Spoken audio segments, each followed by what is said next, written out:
낯선 땅에서 평생을 일하고 자녀를 키워낸 뒤 다시 고향으로 돌아온 은퇴자들의 이야기는 많은 이들의 마음을 흔든다. 특히 미국에서 오랜 이민 생활을 마치고 한국으로 귀국한 이들이 겪는 현실은 우리가 막연히 상상하는 여유로운 노후와는 다른 풍경을 보여준다. 그들이 처음 부딪히는 것은 화려한 기억 속의 고향이 아니라 냉정한 생활비와 생활 방식의 차이이며, 그 속에는 누구나 공감할 수 있는 은퇴 이후의 생존과 적응의 고민이 담겨 있다. 이번 글에서는 실제 미국 이민자 출신 은퇴자들이 한국으로 돌아와 마주한 현실을 월세, 식비, 의료비와 같은 구체적인 생활비를 중심으로 살펴보며 그 속에서 우리가 배울 수 있는 교훈을 짚어보려 한다. 한 부부는 미국 로스앤젤레스에서 35년 가까이 살다가 은퇴 후 한국으로 돌아왔다. 미국에서의 생활은 자녀 교육과 생활비로 늘 빠듯했지만 그나마 집 한 채를 정리하고 돌아온 덕분에 한국에서 안정적인 보금자리를 마련할 수 있으리라 생각했다. 하지만 현실은 달랐다. 서울에서 살기에는 집값이 감당되지 않았고 결국 외곽 지역의 월세를 얻어야 했다. 보증금에 상당한 돈이 묶였고 매달 내야 하는 월세는 생각보다 높았다. 한국의 부동산 시장이 미국과 다르다는 점, 특히 안정적인 장기 임대가 어려운 점은 이들에게 큰 충격이었다. 미국에서 모기지로 집을 소유하던 습관과 달리 임대 구조 속에서 매달 빠져나가는 고정비는 은퇴 생활을 크게 압박했다. 또 다른 사례는 한국으로 돌아온 70대 여성의 이야기다. 그는 미국 중서부에서 평생을 일하다가 남편의 건강 문제로 한국에 정착했다. 의료 시스템이 잘 갖춰져 있고 언어 장벽이 없다는 점은 분명 장점이었다.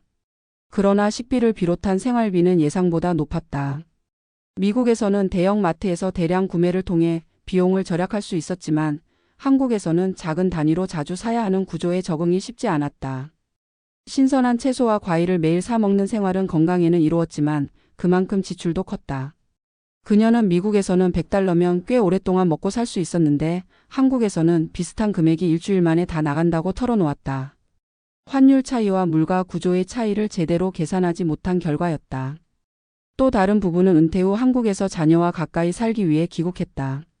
자녀는 한국에서 직장을 잡아 이미 가정을 이루고 있었고 부모 세대는 손주를 가까이서 돌보며 노후를 보내길 원했다. 그러나 경제적 자립이 문제였다. 미국에서 받아오는 연금은 원화로 환전하면 생활비를 충당하기에 빠듯했다. 특히 한국의 공과금과 관리비 체계는 미국과 달라 매달 고정적으로 지출해야 하는 항목이 많았다. 전기, 가스, 수도 요금은 계절마다 변동이 컸고 아파트 관리비는 예상보다 훨씬 비쌌다. 미국에서 단독주택을 관리하던 방식과는 전혀 달랐던 것이다. 이들은 결국 생활비를 줄이기 위해 외식 대신 집밥 위주로 바꾸고 여가 생활도 최소화하며 하루하루를 맞이하고 있었다. 이러한 사례들은 은퇴자들이 한국에 돌아왔을 때 가장 크게 체감하는 부분이 바로 생활비의 현실임을 보여준다. 특히 월세와 식비는 은퇴자의 삶의 질을 크게 좌우한다. 미국에서 집을 소유하고 살아온 이들이 한국에서 월세를 내며 살아가는 것은 단순한 재정 문제가 아니라 자존감에도 영향을 미쳤다. 또 식비와 생활 물가의 차이는 은퇴 후 예상했던 여유로운 생활을 제한하는 요소로 작용했다. 자녀와 가까이 있다는 정서적 안정감이 있더라도 금전적 압박은 은퇴 후 삶의 만족도를 크게 떨어뜨렸다. 이 과정에서 알 수 있는 것은 은퇴 준비가 단순히 일정 금액의 자산을 모으는 문제를 넘어 생활 방식의 차이를 이해하고 그에 맞는 지출 구조를 설계하는 것이 중요하다는 점이다. 미국에서의 소비 습관, 금융제도, 의료체계에 익숙한 이들이 한국에서 다시 적응하려면 경제적 계산뿐 아니라 생활 전반의 재설계가 필요하다. 특히 월세라는 고정비와 장보기 문화, 그리고 의료비와 같은 필수 지출 항목을 어떻게 관리할 것인가는 귀국 후 은퇴자들의 가장 큰 과제다. 또한 이들의 사례는 은퇴가 끝이 아니라 새로운 적응의 시작임을 말해준다. 고향으로 돌아왔다는 안도감 뒤에는 예상치 못한 지출과 낯선 생활 구조가 기다리고 있으며 이를 얼마나 유연하게 받아들이느냐가 만족도를 좌우한다. 누군가는 자녀와 가까이 산다는 정서적 안정감으로 어려움을 이겨내고 또 다른 이는 생활비 부담에 다시 미국으로 돌아갈까 고민한다. 결국 은퇴의 행복은 돈에 많고 적음보다는 자신이 어떤 환경에서 어떤 방식으로 살아가고 싶은지에 대한 선택과 준비에서 비롯된다. 한국으로 돌아온 미국 이민자들의 이야기는 단지 그들의 개인사가 아니라 앞으로 은퇴를 맞이할 우리 모두의 거울과도 같다. 누구나 언젠가 마주할 노후의 현실은 막연한 환상이 아니라 생활비라는 구체적인 숫자 속에서 드러난다. 월세와 식비, 의료비와 공과금 같은 매달의 지출을 어떻게 감당할 것인가, 그것이 은퇴자의 삶의 무게를 결정한다. 따라서 은퇴를 준비하는 지금 단순히 자산 규모만을 따지지 말고 어떤 생활 방식을 유지할 수 있을지, 어떤 나라와 제도가 자신에게 맞는지를 깊이 고민해야 한다. 그것이야말로 돈 걱정 없는 은퇴와 진정으로 만족스러운 노후로 가는 첫걸음일 것이다. 한국에 돌아온 미국 이민자들의 은퇴 생활은 단순히 개인적인 이야기를 넘어 우리 사회가 앞으로 마주할 은퇴의 현실을 선명하게 드러낸다. 많은 이들이 은퇴 이후의 삶을 자유와 여유로움으로 상상하지만 실제로는 매달 빠져나가는 월세와 식비, 그리고 예상치 못한 의료비와 공과금이 그들의 노후를 압박한다. 특히 해외에서 오랜 시간을 보낸 사람들은 고국으로 돌아왔음에도 익숙하지 않은 생활 구조와 물가 체계에 다시 적응해야 한다는 점에서 이중의 어려움을 겪는다. 은퇴 후의 삶은 결국 숫자가 아닌 생활의 방식에서 출발한다는 사실을 이들의 경험은 잘 보여준다. 한국으로 돌아온 한 은퇴자는 미국에서의 생활과 가장 크게 달라진 점을 장보기 문화라고 꼽았다. 미국에서는 대형 마트에서 한 번에 대량 구매를 하고 냉장고와 창고에 보관하며 오래 두고 먹는 생활이 일반적이었다. 그러나 한국에서는 신선한 식재료를 자주 사야 하고 식단이 다양하게 바뀌다 보니 그만큼 비용이 더 들었다. 그는 하루하루의 장보기가 곧 지출의 증가로 이어지는 것을 체감하며 은퇴 후 생활비의 무게를 느낀다고 했다. 여기에 더해 서울이나 수도권의 월세는 그들에게 낯선 개념이었다. 미국에서는 은퇴 후에도 자기 집에서 생활하는 경우가 많았지만 한국에서는 집값이 높아 결국 임대주택에서 살아야 했고 매달 고정적으로 나가는 월세는 은퇴 후 재정에 가장 큰 부담이 되었다. 한 부분은 미국에서 어렵게 모은 돈을 한국의 전세 제도에 맞추려 했지만 불안정한 임대 시장과 높은 보증금 탓에 결국 월세를 선택할 수밖에 없었고 그 과정에서 생활비의 절반 이상이 주거비로 묶였다. 그들은 안정적인 집 한 채를 갖는 것이 은퇴자의 가장 큰 행복이라는 사실을 뒤늦게 깨달았다고 고백했다. 의료비 문제 또한 한국 귀국 은퇴자들이 크게 체감하는 부분이다.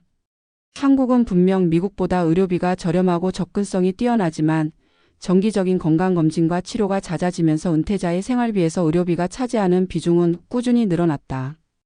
특히 미국에서 민간보험을 통해 커버하던 구조와 달리 한국에서는 공보험 체계 안에서도 본인 부담금이 일정 수준 이상 발생하기 때문에 예상치 못한 병원비가 생활비 균형을 무너뜨리기도 했다. 한 은퇴자는 남편의 만성질환 치료비와 약값으로 매달 상당한 지출을 하고 있으며 그 비용이 오히려 미국에서 살던 시절보다 크게 줄지 않았다고 털어놓았다. 그에게 중요한 것은 단순한 금액의 크기가 아니라 매달 반복적으로 이어지는 지출이라는 점이었다. 결국 은퇴 생활의 지속 가능성은 특별한 사건보다 일상의 비용이 얼마나 균형 있게 유지되느냐에 달려 있다는 사실이 드러난다. 이런 상황 속에서 많은 귀국 은퇴자들은 자신들의 은퇴 설계가 단순히 금융 자산에 의존하는 것이 얼마나 위험한지를 실감한다.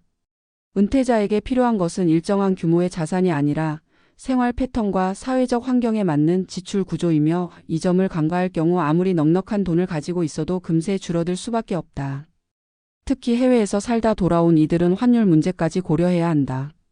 미국 달러로 받는 연금을 원화로 바꿔 생활비로 쓰는 과정에서 환율 변동은 곧 생활 수준의 변화를 의미한다.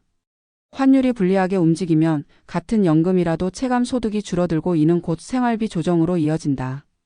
안정적인 은퇴 생활을 위해서는 단순한 저축과 연금이 아니라 환율 위험까지 관리할 수 있는 계획이 필요하다는 사실을 보여주는 대목이다. 또한 이들의 경험은 은퇴 후 가족 관계와 사회적 관계가 재정적 문제만큼이나 중요한 변수임을 알려준다.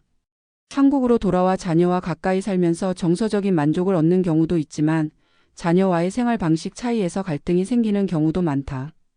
미국에서 독립적으로 살아온 부모 세대가 한국에서 자녀에게 의지하거나 손주를 돌보며 생활하다 보면 자율성과 자존감이 약화되기도 한다. 결국 은퇴 후의 행복은 돈으로만 평가할 수 없으며 자녀와의 관계, 지역사회와의 관계, 새로운 사회적 역할을 어떻게 만들어 가느냐가 중요한 요소가 된다. 실제로 어떤 은퇴자는 한국에 돌아와 마을 모임이나 경로당 활동에 적극적으로 참여하며 인간관계를 넓혀 생활비 부담에도 불구하고 삶의 만족도를 높였다고 말했다. 반면 또 다른 이는 경제적 문제와 사회적 고립이 겹쳐 다시 미국으로 돌아갈까를 고민하고 있었다. 이 모든 사례는 우리에게 하나의 중요한 메시지를 던진다. 은퇴는 단순히 직장을 떠나거나 일정한 돈을 모으는 순간이 아니라 새로운 생활 환경에 맞추어 삶 전체를 재설계하는 과정이라는 것이다. 미국에서 은퇴를 맞이한 사람들이 한국에 돌아와 겪는 혼란은 사실 우리 모두가 노후에 부딪히게 될 문제와 다르지 않다.